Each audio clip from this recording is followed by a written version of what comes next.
Welcome, guys, to another episode of the Evolution Podcast. Today, I've got a special guest. We're going to be discussing everything from land development to land ownership. So, Daniel, if you want to go ahead and introduce yourself. Hi, my name is Daniel Martinez. I've been a real estate investor for 5-6 years now. I don't know, time's fast, but done land-only investing. So originally a truck driver, but now doing land development now. So, how'd you get into the land investing side of things? It was a product of podcasting, man. So I used to have a lot of time when I was driving. So I used to listen to a lot of podcasts and YouTube. So me and my partner actually took the same course, and we ended up convening around land itself. So it was kind of one of those things where right time, right moment, and then we ended up learning about land together and just been down that road ever since. Interesting. So, unpack that. So, you said you were driving. So, when is that? What were you doing? Was it truck driving? Was it like Amazon driving? What were you doing specifically? No, I was a truck driver. I have a CDL, so I used to commercial driver's license, driving 18-wheelers. My first company that I started was a truck driving company. So I got up to 5 trucks. I knew it wasn't working out for me, so I was looking to pivot into something else, and ended up taking a real estate course, and that's kind of how I ended up here. Interesting. So there's a lot of people, there's a lot of people out there that say, you know what, I want to get into trucking to make some money. So was it the fact that there was no money in trucking, or what was the reason why you kind of pivoted? There's no money in trucking. For everybody here that's looking into trucking, it's very, very expensive. I think the best part of trucking is maybe being a dispatcher or a broker, but on the actual trucking side, there's not a lot of money in it. So if you look at the top 3-4 publicly traded trucking companies, most of them operate off a margin of 4% or less. Billion-dollar companies with a 4% margin. Okay, so why? Okay, that's okay. That's interesting. So 4% margin to operate. So give you guys an example. So if you're making $1 million, so that's what 40,000. what 40 grand. That's net. That's what they're taking home. So is it because it's so capital intensive as far as the trucks, or what necessarily is eating up that cost? It's a lot of things. I mean, most people don't. When I got into trucking, I was like, I know how to drive a truck. I can run a trucking business, but you don't really realize the expenses that come with it. So it's insurance, it's fuel, it's maintenance, it's employees, it's all the above. I mean, taxes. I had to pay fuel tax. Like it's a lot.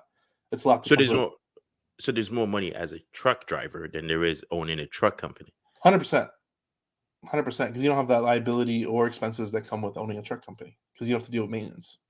Interesting. That's fascinating because it's so weird. My barber, he watches his podcast, and he was like, "Yeah, man, I'm getting my CDL. I'm gonna go start my own trucking business and all that stuff." And he's like, "Yeah, I gotta, and a few things." But I've spoken to a few people today, like, yeah, because you basically, the way it works, if I'm not, you can correct me here, is you basically find a company that needs shipments, right? Or needs truckers, right? And then you sign kind of a contract, like, hey, I do a $100,000 contract or something like that. Is that kind of how it works?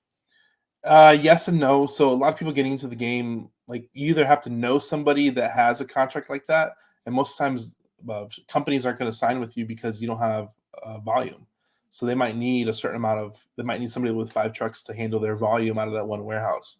So if you're coming into trucking, you got to come in heavy, capitalized, insurance. I mean, and you can't buy somebody else's company and take over with their insurance rates and all that stuff, like in other businesses.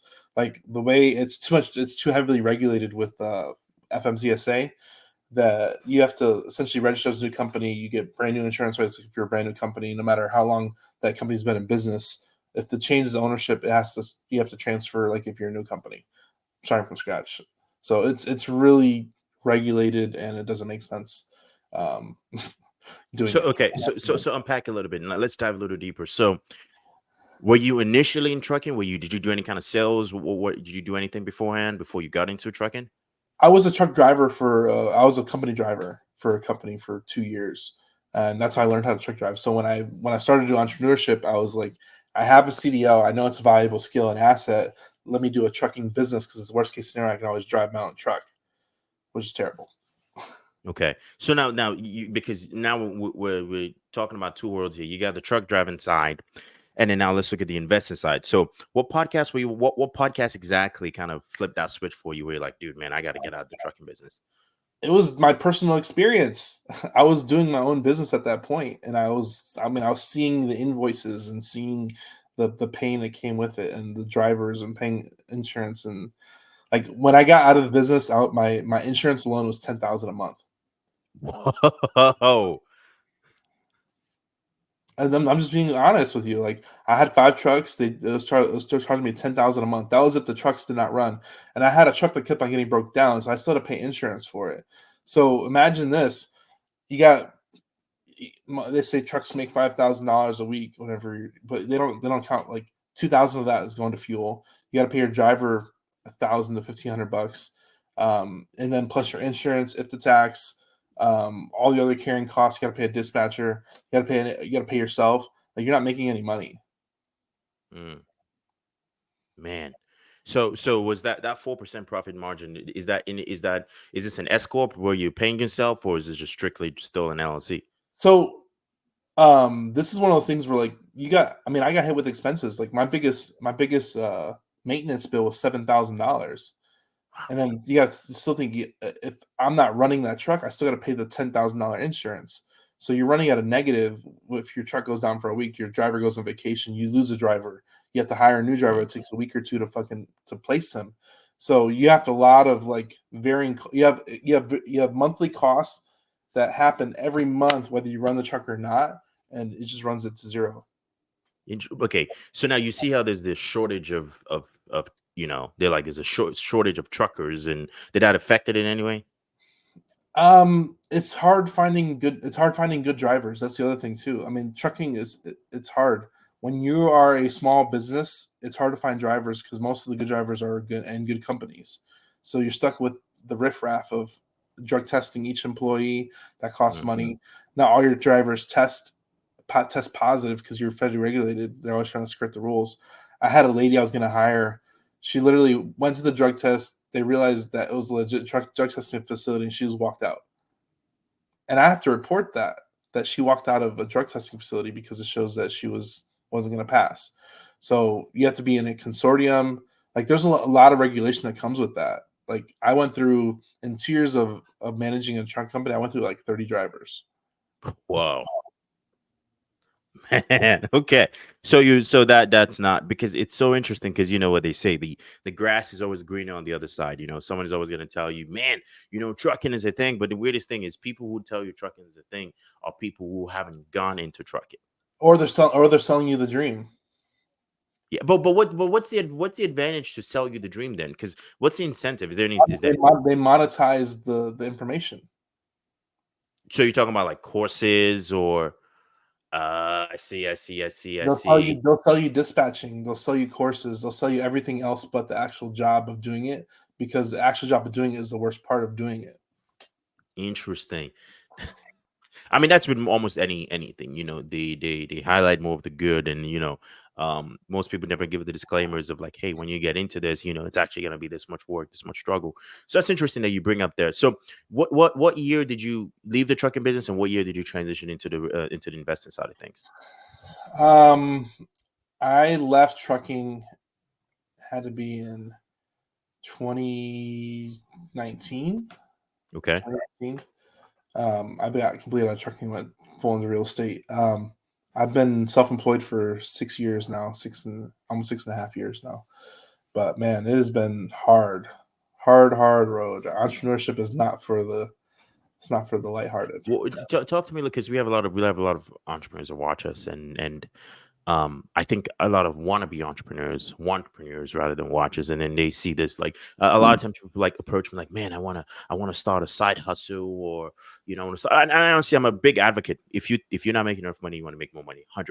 But can you just tell them a little bit of the realities? What challenges have you faced so far since you said, hey, I want to go ahead and go start my own business, or get into entrepreneurship in the investing side? Insurance, cash flow, employees, management. I mean, you name it. I mean, it depends what you're trying to do, but But they're all. in the investment side, what are you guys more of, how would I put it? Like, are you more or less putting your own money and then carrying out the development, or what necessarily you? Right now, I mean, now we're switching to land side. A lot of it, we were recycling our own capital and cash in the beginning, But right now we've really delved into raising capital and deploying investor capital into our own deals, where we're just the operator of the transaction. So it's changed a lot to that point, but it's hard to get investor capital, especially into land development, just because it's the most misunderstood asset class out there. So like people doing houses and flips and rentals and all that stuff, it's very easy to get capital in those niches, but you're not making a lot of money per se doing that. I mean, you can take volume and do a lot of stuff, but now you're managing a big team, operation, marketing expenses, and all this other stuff. So it really depends on your structure and how you want to build it. But there's no, in my opinion, I don't like houses. Like I said, I've been doing land for a long time, and I prefer land over anything else. But that's just my personal bias. So are you explain a little bit if you don't mind unpacking that? Are you more of a buy and hold? What's the whole strategy behind the investment? How are you making your money back? My strategy is I buy, subdivide, seller finance, and flip land. So I don't actually hold anything. I'd rather hold notes. So we create a lot of paper and we control debt is what our strategy is. A lot of and we receive like net cash flow. So when we create debt, we get notes, high interest on properties that are usually we find undervalued, so we can create a high yield. What's the margins on that? It depends on the deal. Usually, right now, deals we're looking for usually have to generate $50,000 or more if we're going to buy and flip it. We've done several six figure deals, and we don't do a lot of deals. We do larger deals. Is what our realm is. We did seven figures in transactions mid February in all land, and it's really hard to do that in any other asset class, just because your price points and value creation is based off of the asset class and asset value you're leveraging. So like Okay. if you're in a small Indiana, Ohio, max house value is 150,000. You can't make $100,000 on a deal out there. It's just not possible because there's not that much equity out there to even produce that. Usually people flipping out there are making $30 to $50,000 on a flip, but we can do that on a land deal pretty easily in any market. Okay. I'm not too familiar with the land side, the land developments, or the flipping side. So let's kind of back it up like a couple steps. So you Sure. said you get the property. Now you said seller financing. So is that basically whoever you're purchasing from, you're basically kind of doing a deal where you can say, hey, I'll come in, I'll buy the land for you from for 100 grand, and you turn around and sell it for 150, but you never really exchange cash, and then that difference is basically what you make. Is that what you're Yeah. saying? So there's a big underserviced community of financing. So if you can finance the land, you can essentially create comps. You can sell it for whatever you want. So I think of land as like car sales. Hmm. So if car sales, they always have in-house financing. You go to a used car dealership, they're going to sell you on 72 months, 96 months at 20% interest, and they'll Hmm. tell you as long as you can afford the payment, how much can you afford, type thing. That's the first question to ask you when you go to a dealership. How much can you afford, and how much do you have down? Because with those two numbers, they can sell you whatever's in your price range. So that's kind of the way we operate, the same way. Um, Based off whatever they can afford monthly and whatever they have down. Some people they put larger down payments. People that buy land are usually cash heavy in most cases because usually it's an adverse investment. They're always going to take care of the roof over the head, number one. So people that Hmm. are going out to buy land, either it's a business or they're looking to invest and hold or flip or do something with it or entitle. So a lot of our buyers are cash heavy and we're providing financing. So usually sometimes they need some type of bridge financing where they can go get a construction loan and go through the process of building a home or whatever they want to do at that point. So how do you find buyers for the lands? We sell retail every time. So this is one of the things where like a lot of people they wholesale real estate and they're always I gotta leave meat on the bone for the end investor. We don't do that. We sell straight to retail every time because we're trying to get max profitability. And if we can go straight from wholesale to retail, you get a lot bigger spreads. So it's one of those things where we flip land, we buy arbitrage with $100,000 property for 50 grand or less. We're gonna sell it on the market for $100,000. If we're going to seller finance it, we're usually going to sell it for 110 to 120 with 20% down, and then we'll sell the note on the back end. So it's a lot of moving parts, but usually we're just trying to find good properties at good price points that we can value add through subdivision. And this is the other strategy too, is we'll find large acreage, cut it down, and it's the Costco model. You buy in bulk and you sell in smaller chunks, and it makes it more affordable. So usually our go-to right now, is we'll try and find 100 acres for 10,000 an acre. We'll cut it up into 10 tracts, sell that for 20,000 an acre, and we'll make $1 million. All right, that's interesting. Okay, so 100 acres, 10,000 an acre. So that's what, a million. $1 million. So that's $1 million upfront cash. We're always using seller financing, so we always try and get into, like, our first deal we did was pretty much those numbers. We purchased 107 acres for $1,070,000. We negotiated 20% down, so $200,000 down, and then we had 2-year financing.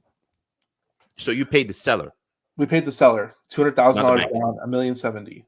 So sellers have equity. Every land seller has equity, guaranteed.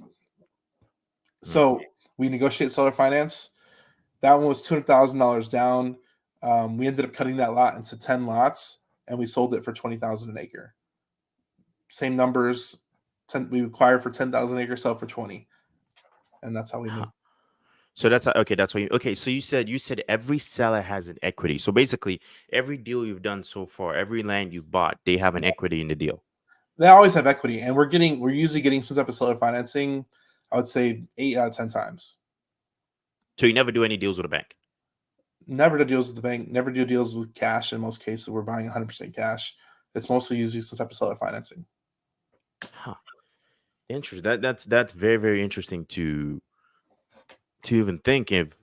Okay, so I'm thinking about it from the mindset of how do you structure the deal, because obviously the structure, and then how does the seller get a payout. So let's say, let's do a hypothetical deal, right? Hypothetical deal, you bring in $1 million for 100 lots, 10,000, 100 acres, 10,000 an acre. You put 200 grand down, right? And then you finance 800, right? So what's the structure of the contract? What's the term? So it's a 2-year term, and what's the interest? Is it a 0% interest financing, or how are you structuring it? We structured it a lot of different ways. I mean, we're always asking 0% financing. I think that one was 0% financing, like $2,500 a month, which is like equivalent to like a 30-year AM. So essentially, we're making small amounts of payments at 0% interest, and then it gives us the ability to value add the property, which is in turn we subdivide the lot. So our term, where if you're dealing with commercial, people might increase the rent rates, they might decrease the electrical bill in some way, shape, or form. They're always trying to increase NOI to increase the profitability.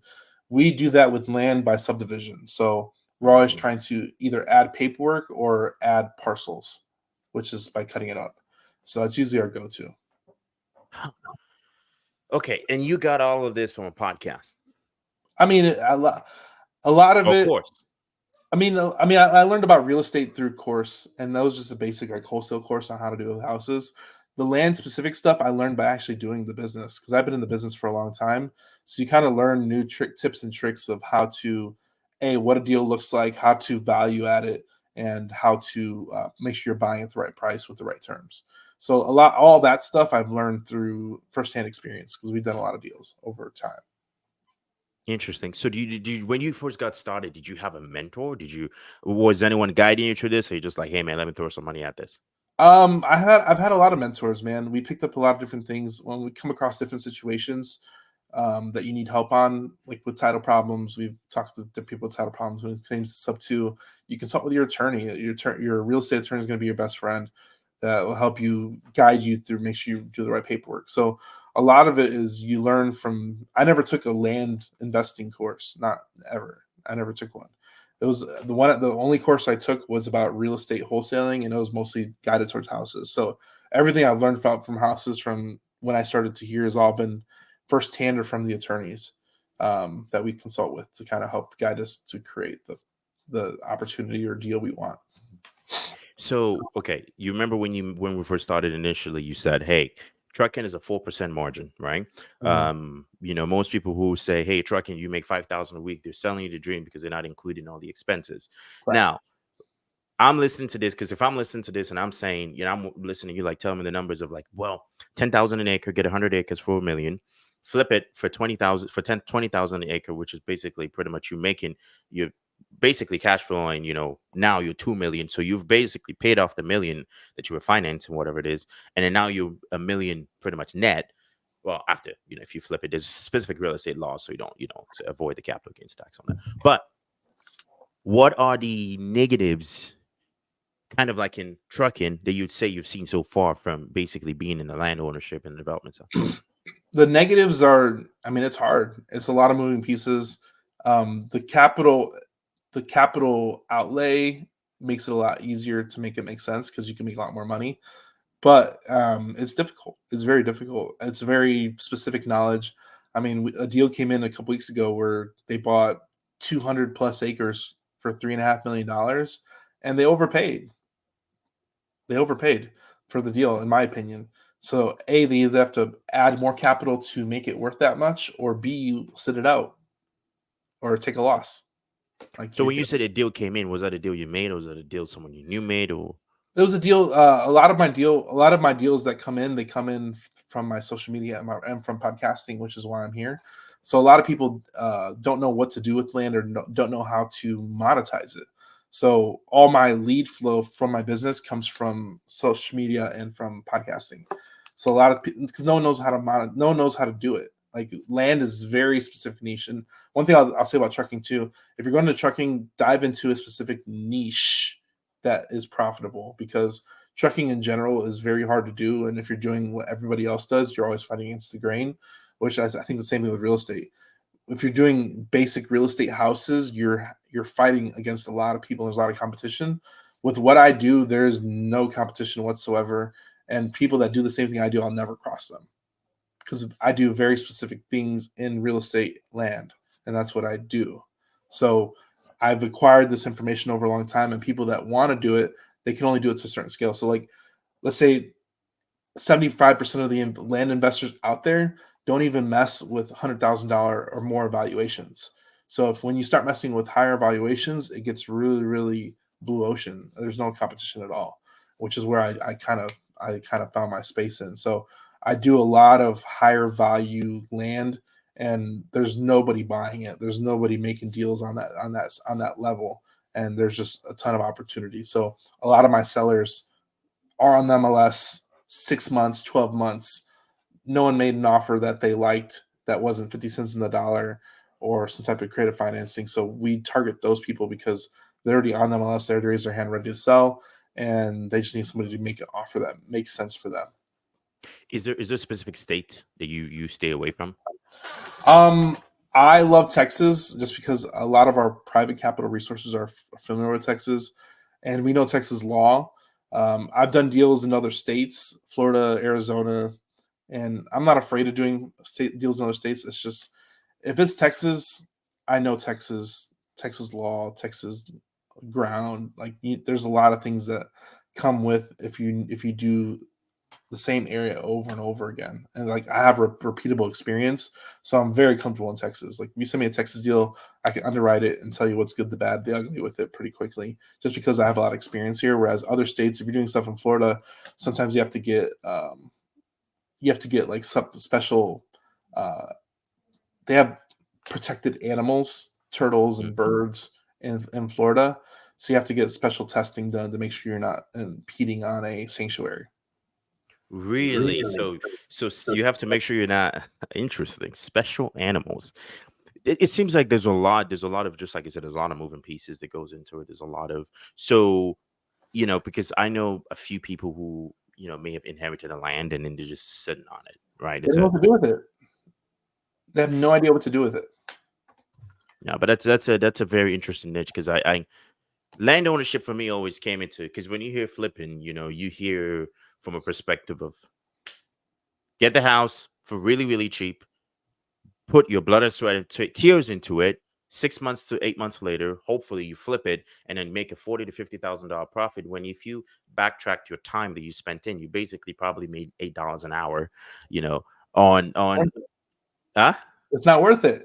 It's not worth it. It's not. But then again, I'm not in the house flipping, business. There's people who say it's profitable. I mean, but I'm just like the amount of labor cost is required on the hopes that you might sell it.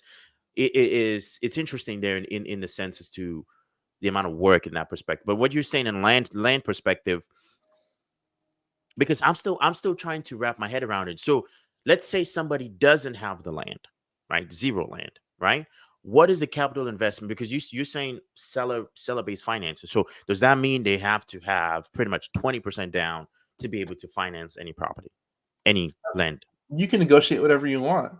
Like I always go, I go into every land deal negotiating. I'm never gonna buy it cash. I'm never gonna put 50% down. I've done, like I said, it's not saying I haven't done it, but I'm not going in there first thing. I want to buy 50 cents on the dollar cash offer. I'm never doing that. I'm always going with a seller finance offer. So I have a deal we bought, and this is I have a deal we bought. It was $5,000 down, 5,000 a month for 24 months for 650 purchase. The deal's worth $1 million. Like I'm absorbing equity when I buy it day one, but I'm not buying it with cash. I negotiated seller financing. I haven't So I have a question there. I have a question because the math doesn't add up though. Because it's like you buy for 5,000 a month for 24 months. I mean that's what 120,000 over the span Mhm. of 24 months. It still doesn't cover the fact that the deal is worth way more. Like there's still a lot of money. How do you pay the difference? I mean, there's a balloon. So that property itself has 4 parcels on it. So a lot of what we do is we try and find like parcel arbitrage, whether it's already subdivided or it has the ability to be subdivided. So in Texas, and this is why I love Texas, Texas has a law, anything over 10 acres, you can cut it up without going through county approval. Mm, So if we buy 40 acres, I can cut that up into, as long as I have the frontage, I can cut that up into 4 lots and sell it immediately. Or I can seller finance it all. And if I have seller financing debt, I can carry that debt for the term as long as I have seller financing on the seller side. okay. Now, okay. So I'm gonna think about it from a perspective of being the seller that's going to be financing this. Is there's a lot of trust is required that this person's not gonna at the end they turn around and screw you over. Well, I mean, I can't screw them over because they're always in deed of trust position. So I always tell this: how do I know how do I know you're gonna make payments? You're gonna be in the position of the bank. You think the bank doesn't make money? Well, how do I know how do you know its value? I'm gonna put money down just like a bank does. So you get money up front, you get money for carrying it, and then I pay you off at the end. What's my security? You think your land is valuable, right?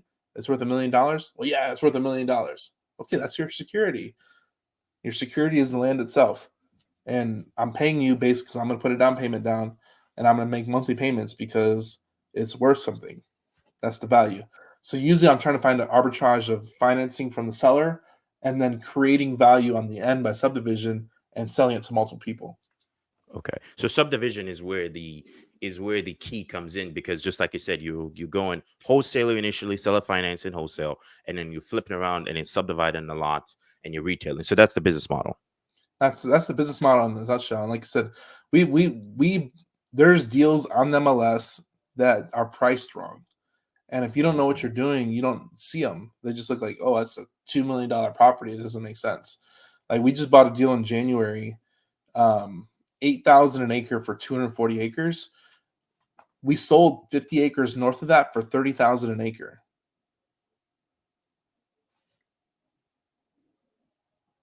So literally day one, and we got it seller financed. So we bought this $2 million deal seller financed with $500,000 down, 30 cents in the dollar. Hmm. Okay. That's those are some interesting numbers though. It's especially Hmm. But okay, I'm still trying to end it because the self financing model is kind of a model where in which I know a few people to do it in real estate, the wholesaling side of things. But I'm still Mhm. thinking about it. Okay, so the seller still has the deed to the house, the land, right? It's still land, Yeah. right? Now you giving them 20%. All right, the house is $1 million. I've given you 200 grand, right? 24 months finance the rest.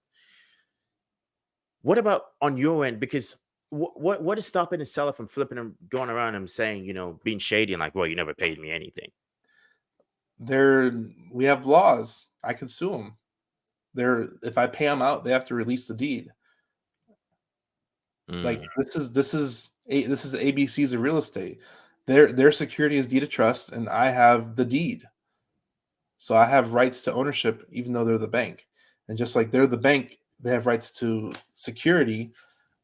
There's an exchange of value, exchange it's recorded and governed by the whatever state laws are in place.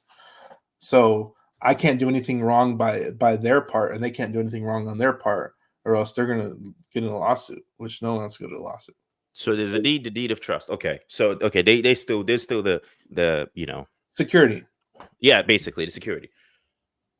And that's a lot to unpack for one episode, of because I like the investing part of things from the perspective of you're basically leveraging somebody else's capital, right? Absolutely. But then you're turning around and making it profitable. But then again, this how many hours do you put in? Because obviously there's the time, money, but how much time do you invest to actually make a deal work? So how much of your time is put in on a weekly basis? Um, Not very much, not per deal. And this is one of the things I love about land. I'm not physically like a lot of people. They try and create an ROI, like paints the best ROI you can do in real estate, and they're like, "Oh, I can sell it for $1,000 more, or I can sell it for $10,000 more by adding $1,000 paint job."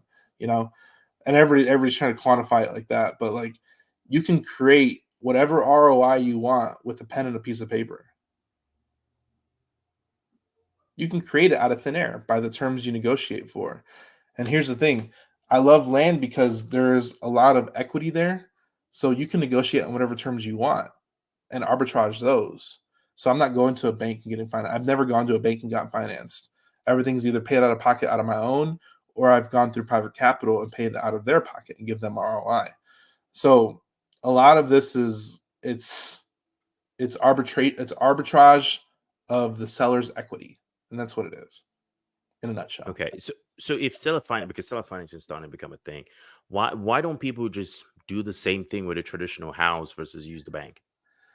So housing, and this is why I love land. Okay, so housing has sentimental value. They might have lived there for 20 years themselves and it's been vacant, or they got passed down from auntie, and like, there's a lot of sentimental value. And they have options. They know they can sell it with an agent. They know they can rent it out. They know they can Airbnb it. They know they can do all these creative things with a house because it has value. Land, they can't do anything with it. It just sits there. They pay taxes, and they own the deed to it, but they haven't seen it in 20 years, and it just sits there. And if they sell it, they don't have to take a cash discount. It's going to sit on MLS for a long time, and there's not a lot of buyer pool for it. So it's an anchor. Hmm. Whereas a It's house, it. they Yeah, have go a ahead. lot of options. It's like you think about when you have like a yard sale, right? You have something that's been sitting in that you haven't used in a while, and then all of a sudden you're like, yeah, all right, But I don't think I've ever thought of land as being in that. That's a very, very niche. That's a niche in a niche in a niche market. Absolutely. That's that. So now, what about if somebody's reaching is interested in, let's say someone doesn't have the capital, doesn't have the land, but is interested in learning. I teach people all the time. Like, I provide a lot of education online, and like I said, that's where I started. I started right there. I mean, my first deal I made $6,500 on, and the crazy thing about that is that was a $20,000 lot. I made 30% of the equity on a $20,000 lot, and I still sold it undervalued. So my first deal I acquired for $5,000. I lived about 20,000. I sold it for 12 in 2 days, and Wow. I made 6 grand. There's huge amounts of equity spreads that people are willing to liquidate for cash because A, they don't want to wait, and B, they know they're okay with getting the quick cash because they know it's going to take long to get their price. So you can get a huge arbitrage of equity just by paying cash up front or negotiating great terms. Hmm. Interesting. Okay, so I mean, as we come to the close here, it's because there's so many places I can go with this, and I What any last words for the audience? Anything you want to, if someone wants to work with you, where can they find you? And if someone wants to find access to your training, where can they find you? So we can include the links in the description. So I have a course. It talks about subdividing and finding value add. It's like 8 hours. If you go to Hivemind CRM, just hit the top. There's a course button. Or you can text course to 210-972-1842. We have a $1 entry course. It's really $1. You text the number, sends you a link, and then it'll ask you if you want to buy the other course as well. But the other course is like $250, but it's pretty extensive. It kind of goes over the basics of land investing, and like I said, there's a ton of value there. I think if you learn the game, a ton of opportunity there. Like we'll probably do. Like I said, I started 6 years ago, I started entrepreneurship 6 years ago, real estate 5 years ago, and we'll probably do 10 to $20 million in land only this year. Those some good. And what? How much of that are you netting? I don't even know. It'll be a lot next year. And like I said, these are longer plays. So a lot of our land deals, they take 6 to 12 months to mature. So we'll probably profit a lot more money next year. But a lot of the capital allocation is towards our lenders because it's very hard to get capital for land, which we never covered that. But we'll pay our lenders very well. So I don't know. We'll do it. So can you unpack that? We got like 2 minutes. So what do you mean capital for the land, like in the lending? Because what I thought mostly. So are you talking about the lenders for the down payment? Mm-hmm. So our whole thing is we try and overpay our lenders as much as possible because most people don't have comfortable lending on land. So if you do get a lender on place, make sure you overpay them, and that's how you get more capital. So I'll tell you a quick deal in my last 2 minutes. We did a deal last November. It was essentially a land flip, if you think about it. So it was 18 acres. We would have bought it if it was one lot, but what made it a deal is it was 4 lots. So we bought it $400,000, 18 acres. We immediately sold 3 lots in 3 weeks for 600,000, and then our last lot is selling right now for 170. So we're literally buying for 4, selling for 8, and we paid back our capital partners $600,000. So we gave them like a $700,000 or 700% annualized return because they gave us the 4. So they give us 4, we give them 6 back in 3 weeks, and then our profit on the deal is 170 grand that we're selling right now. So it's mostly if I'm understanding, it's mostly private equity kind of deal you guys are running. That's the best way to do it because there's no capital for land. Like it's hard to raise capital. Everybody there's trillions of dollars of capital for houses, and banks will lend on it. And if you build a relationship with a private bank, they'll start. You can borrow from them and all that stuff. You cannot do that with land because no one understands it. So if you're going to do this in the long run, you got to raise a lot of money. You got to raise a lot of good money, and you got to pay them well. That's the trick. Oh, yeah, man, guys, the links are going to be in the description to definitely connect with Daniel. Also, definitely go check out the course because I'm also on the fence about it because I'm thinking about from the perspective of, land is something where, win or lose, if you own a land, technically you own it regardless. You can flip it at some point, subdivide it, just like, how my team is Can I doing tell you here. a quick student deal? Sure. Well, I had a deal. This is real quick, and this is how we make land cash flow. So I actually have an interview coming out with him about this deal. But he bought a deal for 30,000. He ended up selling it for 220 with $30,000 down. The buyer is paying him $4,500 a month net cash flow for 60 months. No money out of pocket. Now, I like how you did the pen there as a mic drop. That was a mic drop there. Interesting. So this $30,000, and he bought the land. It was wholesale. He just became the bank. And so now he bought the land, flipped it, and he still financed it for 220. He contracted it for 30,000, found a buyer with $30,000 down, and just became the bank. Damn. Interesting. That those are some interesting numbers there, man. 3220. And I'm very excited, and that's going to be on your podcast, right? Mm-hmm. Yeah, okay, guys. So when is that going to be? By the way. Yeah, the link to the podcast. Yeah, the link to the podcast is going to be in the description, guys. And when is that going to be coming out? Probably in a month. It'll be mid-April. Okay, guys, definitely go check it out. By the time this comes out, it'll probably be that time. So definitely, guys, go check it out. those are some sick numbers, because the interesting thing about it is because everyone is trying to go into the online internet marketing, digital marketing space. But the problem with that is, if you are in the if you're in the online marketing space, you're in the United States, somebody in India, Pakistan is doing the same thing that you're doing for an under lower price margin. So your competition, you're in a global market, so your competition now is everybody, Mhm. right? But that's man, that's interesting, because even I'm thinking that's interesting. But yeah, definitely, guys. Thanks again for everyone being on here. I hope you guys enjoyed the conversation, and please do us a favor. If you are on Spotify, apparently you can rate a podcast, give us a good 5-star review on Spotify, and also hit the follow button as well. And if you've enjoyed listening to this, definitely links gonna be in the description on Spotify, and links also gonna be in the description right now if you're watching on YouTube. Thanks again, everyone. Bye bye. Enjoy. Take care. Bye. Bye. If I can find the button.